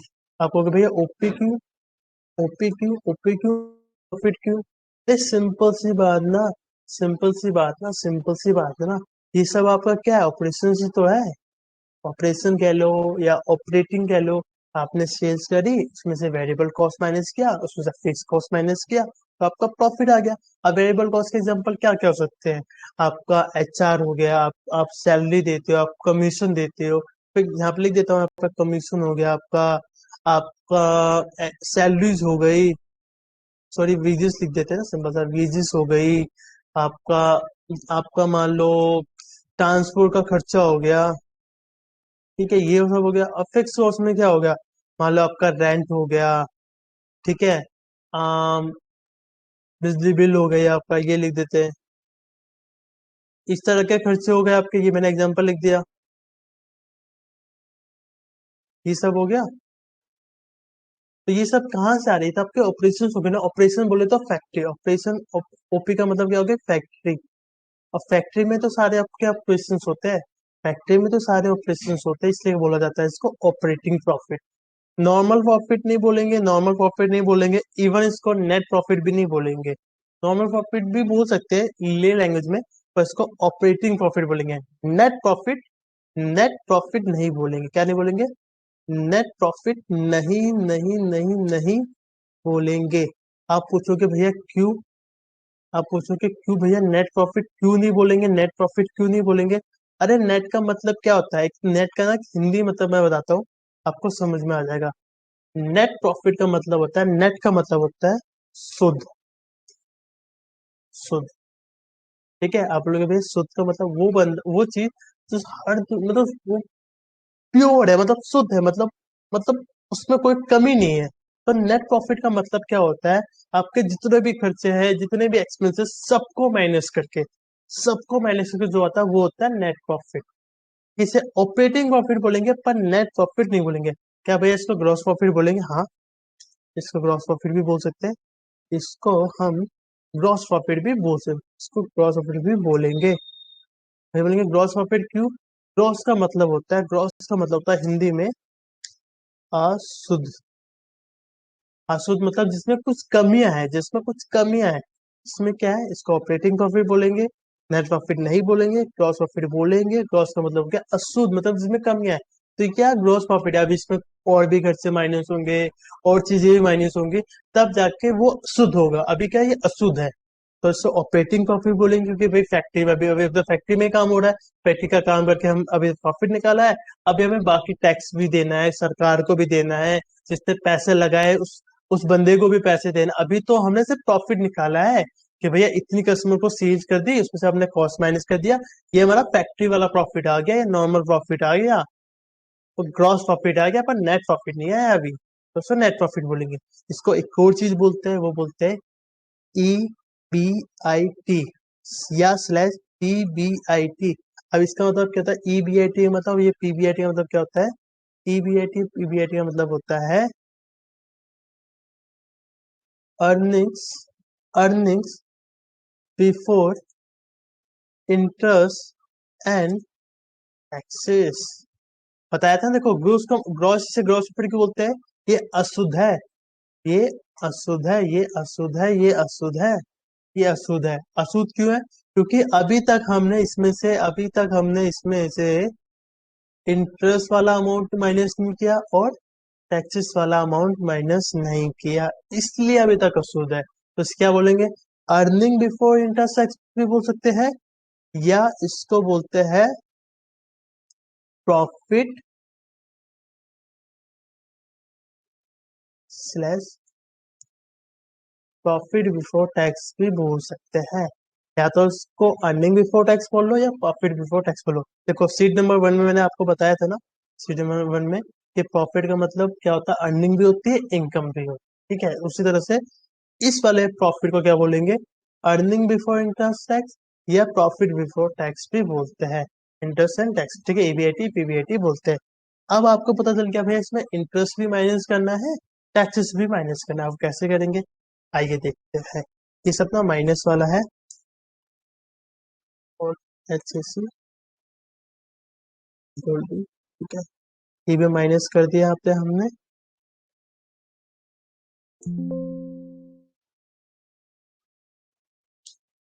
ठीक है, ये याद रखना। ठीक है, अब आता है प्रॉफिट। प्रॉफिट में क्या क्या माइनस करेंगे? प्रॉफिट में से पहले माइनस करेंगे इंटरेस्ट। अब भैया इंटरेस्ट क्यों माइनस करेंगे? आपको बताया था स्टार्टिंग में कि पैसा आप कहाँ कहाँ से लाओगे, कहाँ कहाँ से लाओगे। आपको सेल्स करना है, आपको बिजनेस ग्रो करना है, तो आपको लोन लेना पड़ेगा। आपको लोन लेना पड़ेगा आपको क्या लेना पड़ेगा? लोन लेना पड़ेगा। आपको लोन लेना पड़ेगा। अब लोन कहाँ कहाँ से लोगे? या तो किसी बैंक से आप डेट लोगे, मतलब उधार लोगे, नहीं तो आप क्या करोगे? आप डिबेंचर इश्यूज करते हो। आप डिबेंचर इशू करते हो, अपने पराग लॉ में डिबेंचर इशू करते हैं। उस बेसिस पे आपको लोन मिलता है, तो वो एक तरह से लोन होता है। उस पे आपको हर महीने इंटरेस्ट पे करना पड़ता है। तो लेट्स सपोज ऐसे बस 10 मिनट में ही खत्म करा दो फिर। ठीक है, चलो ऐसा इंटरेस्ट, ठीक है, खत्म करा दो। ये बस कॉन्सेप्ट ही आपको जो भी सुन भी रहे ना उनको भी समझ में आ जाएगा। ठीक है, अब इंटरेस्ट की बात करें। अब इंटरेस्ट होता कैसे, इंटरेस्ट आता कैसे? जितना भी आप लोन लोगे ना, जितना भी आप लोन लोगे, यहाँ पे लिख देता हूँ, तो उसी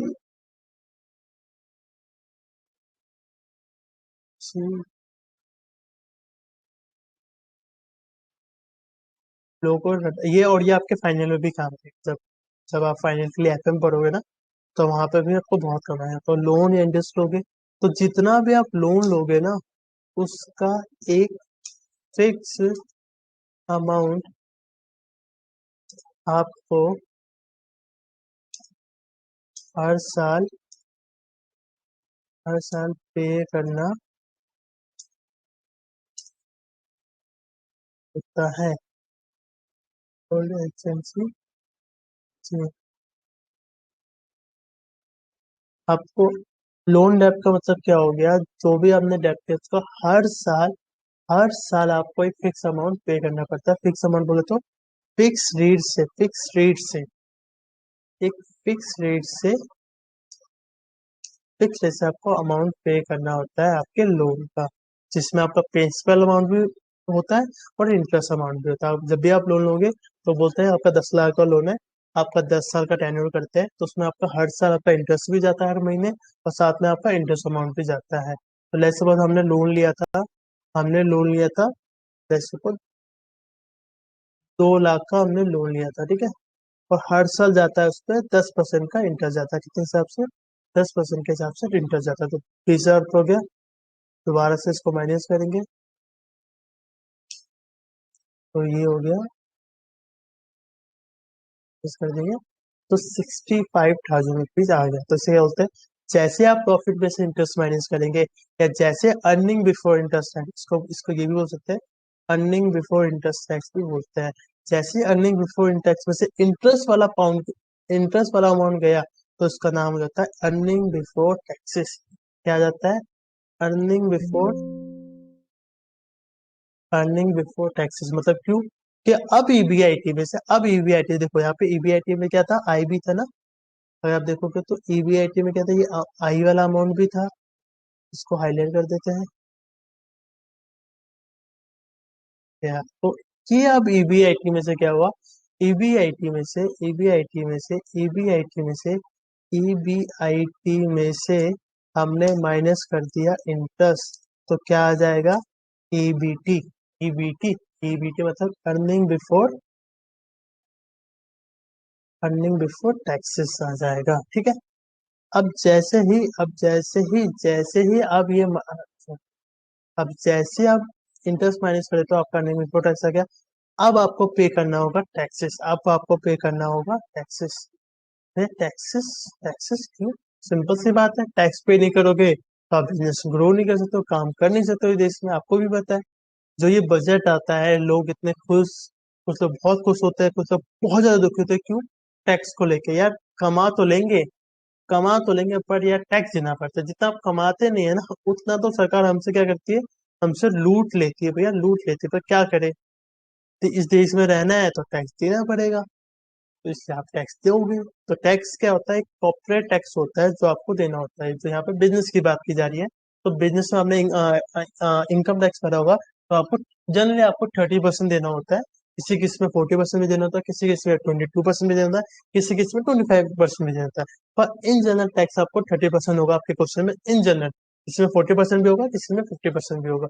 तो जो भी टैक्स रेट होगा, मान लो यहाँ पे लिख देता हूँ, टैक्स रेट लिख देता हूँ 30%। तो 30% किसके बेसिस पे आएगा, अर्निंग बिफोर टैक्स, आपके इस वाले प्रॉफिट में नहीं आएगा, इस वाले प्रॉफिट से आएगा। इस वाले प्रॉफिट से मत माइनस करते टैक्स, इस वाले प्रॉफिट से माइनस में। आप पूछोगे क्यों भैया, सिंपल सी बात है, सरकार बोलती है यार तूने लोन लिया है, अगर हम इस पे लेंगे तो तेरा ये तो 20,000 का टैक्स है ना, 20,000 का टैक्स कटना चाहिए था, जिससे आपको तुम्हारा कॉस्ट कम हो जाता। नहीं नहीं नहीं नहीं, हम क्या करते हैं, हम तुम्हें इतनी सहूलियत देते हैं कि तुम पहले इंटरेस्ट माइनस कर लो फिर हम टैक्स देंगे। क्योंकि अगर मान लो मैं अगर 85,000 रुपये टैक्स लेता, अगर मैं 85,000 रुपये पे 80 पे अगर मैं टैक्स लेता, तो आपका टैक्स बनता 25,500। और अगर मैं इस पे लेता हूँ तो मेरा बनता है 19,500। तो कितना रुपए का बचत, कितने रुपए का सेविंग हो गई आपकी as a business point of view, तो 6,000 रुपये आपने बचा लिया। आपको भैया 6,000 तो बहुत कम है, 6,000 तो बहुत कम है। अरे वो तो 1 लाख रुपए की सेल छोड़ी ना, पर अगर ये करोड़ों की सेल होती, तो इसमें में 1 लाख है, 10 लाख, करोड़, 10 को 3 जीरो और जोड़ दो, तो इसमें 3 जीरो और जोड़ दिया तो 6,000, 60,000, लाख, 60 लाख, ये 60 लाख रुपए की आपकी बचत हो जाती। इसलिए सरकार बोलती है चलो तुम इंटरेस्ट माइनस कर दो ताकि थोड़ी सी सहूलियत तुम्हें मिले, इसलिए ठीक है। तो अर्निंग बिफोर टैक्स में से जैसे टैक्स माइनस कर दोगे तो आपका क्या आ जाएगा, आपका आ जाएगा, आपका आ जाएगा, क्या आ जाएगा, क्या आ जाएगा, क्या आ जाएगा, क्या आ जाएगा, क्या आ जाएगा, जल्दी बोलो जल्दी बोलो जल्दी बोलो। ये आ जाएगा ई ए टी और एच एस सी, क्या आ जाएगा E A T, earning after tax. क्यों आएगा भैया, देखो ना, अर्निंग बिफोर टैक्स में से अगर मैं टैक्स माइनस कर दूं, टैक्स माइनस कर दूं तो क्या बच जाएगा, ई ए टी, ईट मतलब खाना वाला ईट नहीं, earning after tax, earning after tax, earning after tax, ठीक है। ये माइनस कर दिया, अर्निंग आफ्टर टैक्स।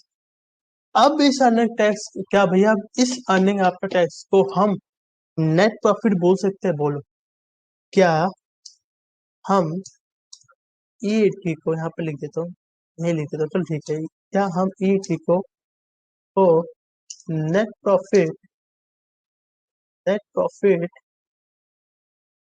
बोल सकते हैं?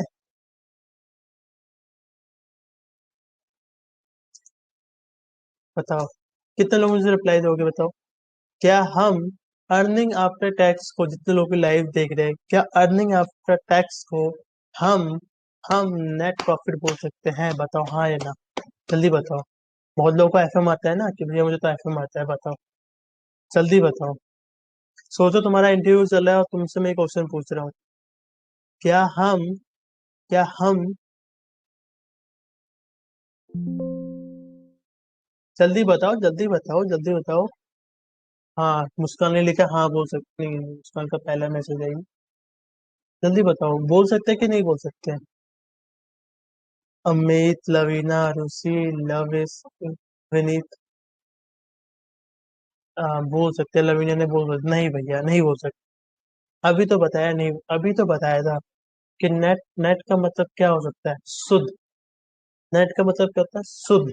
शुद्ध मतलब वो जिसमें कोई भी कमी ना हो, पर इसमें अभी भी तो कमी है। हमने माइनस तो कर दिया, हमने तो माइनस कर दिया सारे खर्चे अपने, इंटरेस्ट, बट जो हमारे इक्विटी शेयर होल्डर्स है, जो हमारे प्रेफरेंस शेयर होल्डर्स है, देखो डिबेंचर्स वाला अमाउंट या लोन वाला अमाउंट तो हमने यहाँ माइनस कर दिया, पर जो हमारे इक्विटी वाले हैं या हमारे वो क्या बोलते हैं, जो हमारे प्रेफरेंस शेयर वाले, उनका तो माइनस नहीं किया ना अभी। जब तक वो चीज माइनस नहीं करेंगे तो हम उसको नेट प्रॉफिट नहीं बोल सकते ना, तो इसे अर्निंग आफ्टर टैक्स बोलेंगे, नेट प्रॉफिट, नेट प्रॉफिट नहीं बोलेंगे, नहीं बोलेंगे, नहीं बोलेंगे, ये याद रखना, ठीक है। नहीं बोलेंगे तो इसको नहीं बोलेंगे, ठीक है। तो उसको क्या करते हैं, हाँ, कंट्रोल एक्स यहाँ कर देता हूँ मैं, ठीक है, ऑल्ट और सी है,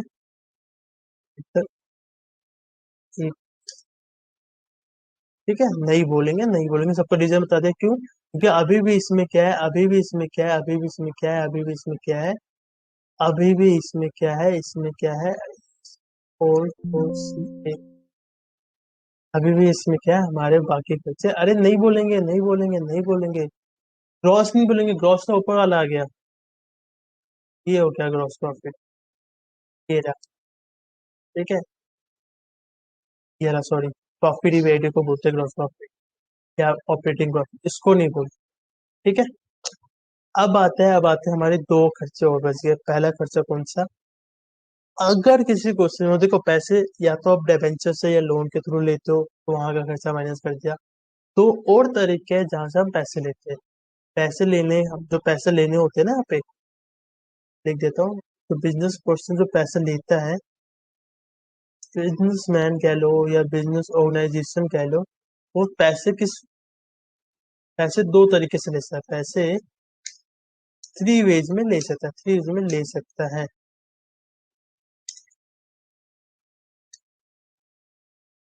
किस किस वे में ले सकता है, पहला, सबसे पहले वो करता है बैंक लोन पे जाएगा, जब बैंक लोन ले लेगा वो, बैंक लोन स्लैश डिबेंचर्स के रूप में ले सकता है। सेकेंडली वो ले सकता है प्रेफरेंस शेयर्स इश्यू करके,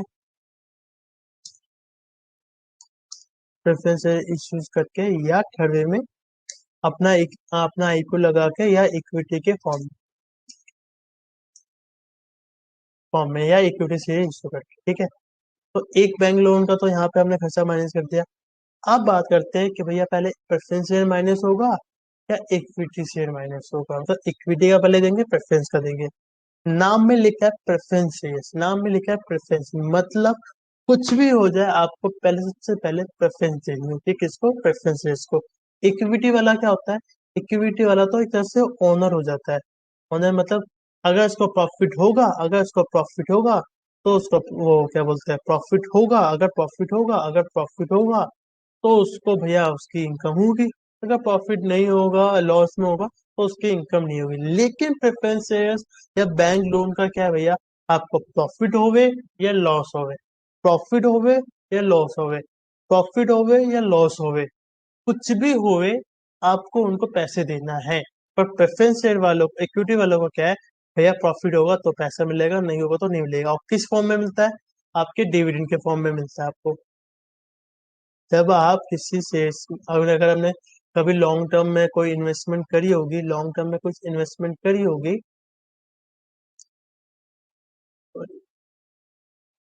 अगर कुछ लॉन्ग टर्म में आपने इन्वेस्टमेंट करी होगी, अगर लॉन्ग टर्म में कुछ इन्वेस्टमेंट करी होगी, तो फिर आपको उस फॉर्म के डिविडेंड के फॉर्म में मिलता है। प्रेफरेंस को भी प्रेफरेंस डिविडेंड के फॉर्म में मिलता है। पर आपने रूल्स पढ़ा होगा किसमें, अपने कंपनीज एक्ट में, कि चलो अभी तुम पैसे नहीं देते, पर जब भी पैसे कमाओगे तो आपको उस इंटरेस्ट के साथ आपको प्रेफरेंस शेयर को पैसे देने पड़ते हैं। ये सबको पता है, लॉ में सबने बेसिक पढ़ा होगा प्रेफरेंस शेयर्स के बारे में, सबको पता है ना? आए ना, आप तो बोलो। तो यहाँ माइनस जो होगा, ये होगा प्रेफरेंस डिविडेंड। कैसे होगा? Preference dividend. अब ये कैसे आएगा? ये सिंपल सी है। जितना भी प्रेफरेंस शेयर्स होगा, मान लो हमने 2 लाख का प्रेफरेंस शेयर्स दिया है और उसको 10% का वादा किया है कि हम 10% आपको डिविडेंड देंगे, तो 20,000 रुपये आएगा। तो फिर क्या होगा? और जनरली आपके क्वेश्चन में आपको प्रेफरेंस डिविडेंड 2 लाख है, तो उसका 10% के हिसाब से आपको डिविडेंड देना पड़ेगा। तो माइनस, तो 25,500 बच जाएगा। अर्निंग्स क्या बच जाएगा? इसको बोलते हैं अब अर्निंग्स। क्या बोलेंगे? प्रॉफिट। कौन सा प्रॉफिट? इसे बोलेंगे नेट प्रॉफिट। इसे बोलेंगे नेट प्रॉफिट। क्या बोलेंगे? Net net profit. क्या बोलेंगे? Net profit. क्या बोलेंगे? Net profit. क्या बोलेंगे? ऑल्ट एज बी, ऑल्ट एज बी, क्या बोलेंगे? अर्निंग बोलेंगे या प्रॉफिट बोलेंगे या तो नेट प्रॉफिट बोलेंगे। अर्निंग बोलेंगे, प्रॉफिट बोलेंगे, नहीं तो नेट प्रॉफिट बोलेंगे। अब इस अर्निंग के ऊपर किसका हक रहता है? इस अर्निंग पे रहता है इक्विटी ओनर्स का, या ओनर्स कह लो, या इक्विटी ओनर्स का रहता है। इक्विटी ओनर्स का रहता है। कोई कुछ बोल तो नहीं रहा, हाँ, इक्विटी ओनर्स का रहता है। तो क्या होता है, अब 25,500 आ गया, 25,500 आ गया, तो जितने भी अब यहाँ पे माइनस नहीं करेंगे, इसको करते हैं हम, डिवाइड वाला साइन तो है नहीं आपके। अब जितने भी नंबर ऑफ इक्विटी शेयर्स है, जितने भी सारे अर्निंग्स पे डैश का राइट, हाँ भाई डैश का राइट होता है। जितने भी नंबर ऑफ शेयर्स है, जितने भी नंबर ऑफ शेयर्स हैं, अगर मान लो 10,000 शेयर्स हैं, नहीं 25,500 है ना, हाँ, तो ये 25,500 आपके इसमें चला जाएगा। ये 25,500 रुपये आपके इक्विटी शेयर होल्डर्स को एज ए डिविडेंड के फॉर्म में मिल जाएगा। ठीक है, ठीक है, ठीक है। आप बोलोगे भैया, अगर ये होता है, ये जितना भी 25,500 आपको बचा, जितना भी 25,500 बचा, ये अब आपको अपने इक्विटी शेयर्स को दे देना होगा। जितना भी परसेंटेज फिक्स होगा, जो भी फिक्स होगा, उस हिसाब से वो आपके अर्निंग आपके इक्विटी शेयर होल्डर्स को मिल जाएगा। ठीक है। अगर इसको हम नंबर ऑफ शेयर से मल्टीप्लाई कर दे, नंबर ऑफ शेयर मतलब इक्विटी शेयर से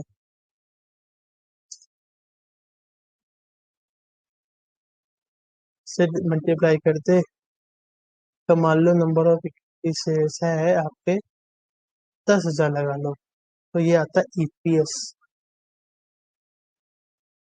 डिवाइड बाय, इसका मतलब क्या होता है बताता हूँ। Hold B H R hold H B N,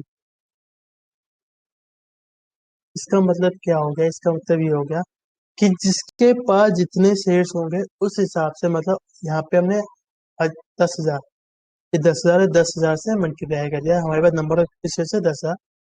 10,000 share holders को हर शेयर होल्डर को कितना मिलेगा, 2.55 रुपए के हिसाब से उसको पैसे मिलेंगे। मतलब अगर किसी के पास 500 शेयर्स है, अगर किसी के पास 500 शेयर्स है, तो अगर किसी के पास 500 शेयर्स है तो उसे कितना मिलेगा, 500 मल्टीप्लाई बाई दिस, 1,275 रुपये मिलेगा। इस वाले प्रॉफिट में से किस में से मिलेगा, 25, 500 में से उसको 1,275 मिलेगा अगर इसका 500 शेयर्स है। अगर किसी का 1,250 शेयर्स है, अगर किसी का 1,250 शेयर्स है, अगर किसी का 1,250 शेयर्स है तो उसे कैसे मिलेगा, उसको मिलेगा 25,500 में से उसको मिलेगा 31,800 पैसे, 50 पैसे उसको मिलेंगे। और बाकी कितने बच गए, अगर मान लो मैं 10,000 में से 500 माइनस कर दूं, -0.250 कर दूं, तो ये आ गया आपका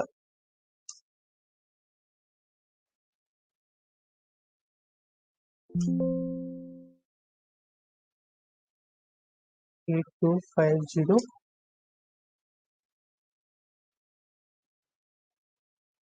तो ये हो गया, देखो 500 करते हैं, तो ये होता है 500 प्लस 1,250 प्लस 8250, टोटल कितना हो गया, टोटल हो गया आपका 10,000 शेष हो गया आपके पास। अब ये जो 8250 मल्टीप्लाई बाय व्हाट, दिस 21, अब तीनों का हम टोटल करते, तीनों का टोटल कर दे तो ये आ जाता है 25,500। मतलब क्या कहना क्या चाहता हूँ, अगर किसी कंपनी के पास 10,000 शेयर है और 10,000 शेयर में से सिर्फ 3 लोगों के पास है, मतलब अजय, इसी का, और तीसरा नाम दे देते हैं हम माया, ठीक है। तो माया के पास सबसे ज्यादा शेष है 8,250, तो उसको मिलेंगे 21,000 रुपये मिलेंगे इसमें से 25,500 में से, ठीक है, ठीक है। अगर 12,550 इसी का के पास, तो उसको मिलेंगे 31,सतासी रुपये, और अजय के पास 500 शेष है, उसको मिलेंगे 1,275 रुपये। क्यों, अर्निंग पर शेयर, मतलब जब हमारे पास इतनी अर्निंग्स आ गई और हमारे पास कितना इक्विटी शेयर होल्डर्स है, कितने इक्विटी शेयर्स है, उसको डिवाइड दे देंगे तो आ जाता है ईपीएस, अर्निंग, अर्निंग्स पर शेयर्स। क्या बोलते हैं इसको, बोलते हैं अर्निंग पर शेयर्स। क्या बोलते हैं, अर्निंग पर शेयर, मतलब जितने भी शेयर होल्डर्स है उसको पर शेयर पे कितनी अर्निंग हो रही है, तो उसको पर शेयर पर अर्निंग हो रही है 2 रुपये 55 पैसे, 2 रुपये 55 पैसे, 2 रुपये 55 पैसे। मतलब अगर इसे 500 शेयर है तो उसको 1,275 मिलेंगे, अगर इसे 1,250 है तो 31,087 मिलेंगे, अगर किसी 82,50 शेयर है तो उसको मिलेंगे 21,000 रुपये मिलेंगे, ठीक है।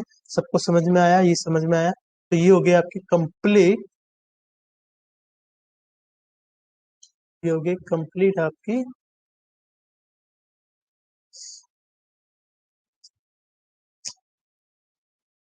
ये हो गई आपकी कंप्लीट इनकम स्टेटमेंट। आपको समझ में आया कि सेल्स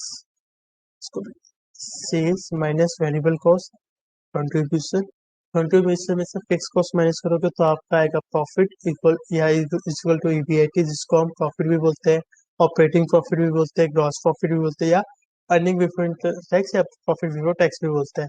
उसमें से अगर हम इंटरेस्ट माइनस कर देंगे तो अर्निंग बिफोर टैक्स आएगा, फिर अगर उसमें से टैक्स माइनस कर दोगे तो अर्निंग आफ्टर टैक्स आएगा, उसमें से प्रेफरेंस डिविडेंड माइनस कर दोगे तो आपकी अर्निंग आएगी, या प्रॉफिट आएगी, या तो नेट प्रॉफिट आएगी। और जैसे इसको हम नंबर ऑफ इक्विटी शेयर से माइनस डिवाइड दे देते तो आ जाता है अर्निंग पर शेयर, मतलब जितने भी शेयर होल्डर्स है उसको पर शेयर पे कितनी अर्निंग होगी, तो उसके पर शेयर पे होगी ₹2.55। तो अजय के पास 500 शेयर्स है, तो ये होगा, इसी के पास 1250 है, तो इतना प्रॉफिट, इतना पैसा मिलेगा 25,500 से। और माए के पास अगर 8250 है, तो 21,000 रुपये उसको मिलेगा। ठीक है, सबको समझ में आया यहाँ तक? यहाँ तक समझ में आया? आप बोलोगे भैया इनकम स्टेटमेंट तो समझ गए, तो इसका फायदा क्या है?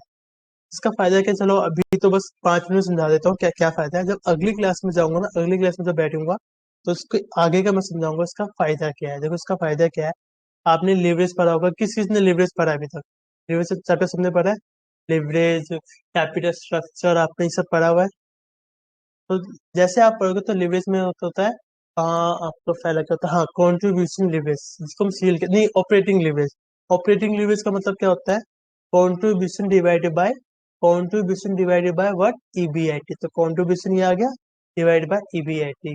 फिर आता है फाइनेंस लिवरेज, फाइनेंस क्या होता है, ईबीआईटी डिवाइड बाय ईबीटी।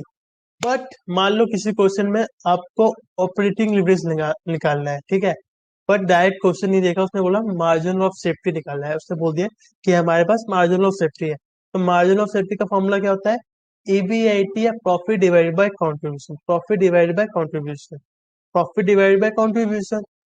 तो जो कॉन्ट्रीब्यूशन, जो मार्जिन ऑफ सेफ्टी बोलते हैं, उसको हम 1 divide by margin of safety लिख देंगे, तो वो हमारा ऑपरेटिंग लिवरेज भी आ जाएगा। और आप देखोगे जब रेशियो एनालिसिस वाला चैप्टर आप करोगे, जब रेशियो एनालिसिस चैप्टर करोगे, तो उसमें बोलेगा gross profit income, gross profit ratio निकालो, नेट प्रॉफिट रेशियो निकालो, फिर आपको बोलेगा अर्निंग परसेस निकालो, डिविडेंड परसेस निकालो। ठीक है, फिर ऐसे कई सारे फॉर्मूले आएंगे जो कि इस वाले इनकम स्टेटमेंट के थ्रू हो जाएंगे, इसलिए मैंने इसको बहुत डिटेल में समझाया। ठीक है, सबको समझ में आएगा? ये सीट मैं आपको शेयर कर दूंगा, ठीक है, ये आप लिख लेना, इसको मैं शेयर कर दूंगा, ठीक है। ठीक है, ये हो गई आपकी एफएम की क्लास, यहाँ पे पहली क्लासेस खत्म हो गई। अब अगली क्लास में हम क्या करेंगे, अगली क्लास में इनकम स्टेटमेंट के जितने भी क्वेश्चंस है, इनकम स्टेटमेंट के क्वेश्चन प्लस लीवरेज के क्वेश्चन बहुत डिटेल में अच्छे से करेंगे। उसके बाद फिर कैपिटल स्ट्रक्चर के करेंगे, फिर रेशियो एनालिसिस, फिर कॉस्ट ऑफ कैपिटल, उसके बाद फिर आपके फिर डिविडेंड डिसीजन, उसके बाद फिर आपके दो जो चैप्टर है उसको अलग से हम लेंगे, ठीक है। तो ये 5 चैप्टर की जो क्लासेस है उसका बेस जो होगा वो आपका ये इनकम स्टेटमेंट होगा, ठीक है। इसको करते हैं अब बंद।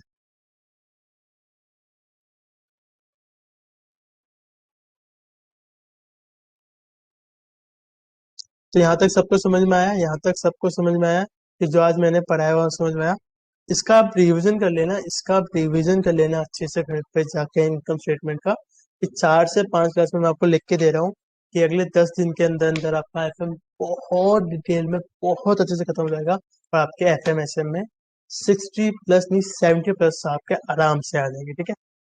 तो इस सेशन में यहीं पे बंद करते हैं कि, तो इसको बंद करते हैं, हम आप अपना एसएम का सेशन स्टार्ट करते हैं, ठीक है।